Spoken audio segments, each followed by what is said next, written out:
Anyone who has played The Last of Us video game will know just how powerful the last half hour is. It's rightfully hailed as one of the most shocking and memorable game endings of all time, and the makers of this version have stayed incredibly faithful to it, with very few changes. To anyone who's played the game, it obviously won't have the same impact, but for anyone who hasn't, it will seem just as shocking to those of us who were playing it for the first time. Firstly though, we get the opening sequence with Ashley Johnson as Ellie's mother, as well as being a decent role for Ellie's original voice actor. It conjures up another original nightmare scenario, that of giving birth alone in the zombie apocalypse. Not being a woman, that's obviously never going to happen to me. But I imagine all the female viewers would have been deeply unnerved at the idea. It also explains Ellie's immunity, as her mother was bitten while in the process of giving birth to her, which makes about as much sense as the science ever does in these situations. We then get to spend a few moments with Joel and Ellie travelling around and bonding with each other, something that they spend most of the game doing, but we've seen very little of in the show. Granted, there's been lots of time jumps and you can extrapolate from all the months that the characters must have spent together, but I would have liked to see a few more of these kind of scenes to help sell their connection a bit more. We also get the iconic scene where Joel and Ellie feed some giraffes. This was a genuine moment of wonder in the game, but in the show it feels a bit off. The background is obviously fake, so I assumed that the giraffe would be computer generated as well. But no, it turned out they filmed it with a real giraffe. I guess all the visual effects that they use nowadays has kind of spoiled the real moments for me. But if I ever find myself near a zoo that lets you feed real giraffes, I'm definitely going.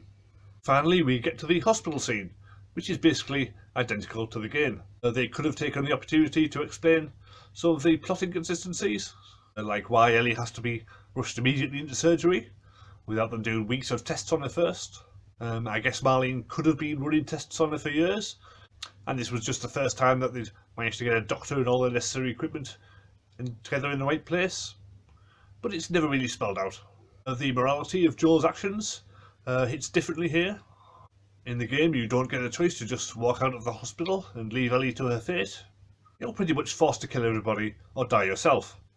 But by the time you get to this point, you've already experienced dozens of hours of Joel bonding with Ellie, and you can appreciate why he would risk it all for her, even if you wouldn't make the same choices yourself. In the show, they have had to sell Joel's choices on a psychological level, building his character up over the episodes so that it would make sense. So we've seen him go from losing his daughter to keeping everyone at bay for years, then meeting Ellie and finally opening himself up to care about somebody else, only to face the prospect of losing her as well. And you can see why the man might have snapped. It's definitely tough to watch. It certainly stops you from seeing Joel as a conventional hero, if the torture sequence in the last episode hadn't already done that.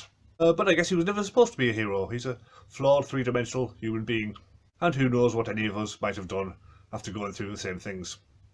So what can we expect from Season 2? Well, considering how this one went, I would imagine it will be just as faithful to the second game as this one was to the first, which means we'll see them double down on the morally questionable choices from the finale,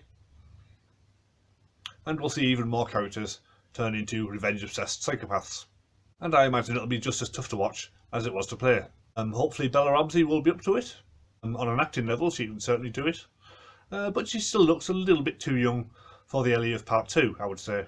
But maybe they'll wait to film it for a year or two until she grows up a bit. Well, thanks for watching my Last of Us reviews. I set myself the challenge of talking about every single episode, and I managed it, even for the ones where I didn't have very much to say. I'm sure I'll be doing something similar at some point in the future, just not for a while. In the meantime, you can still catch my regular length reviews every Monday, so subscribe if you don't want to miss them, and hopefully I'll see you soon.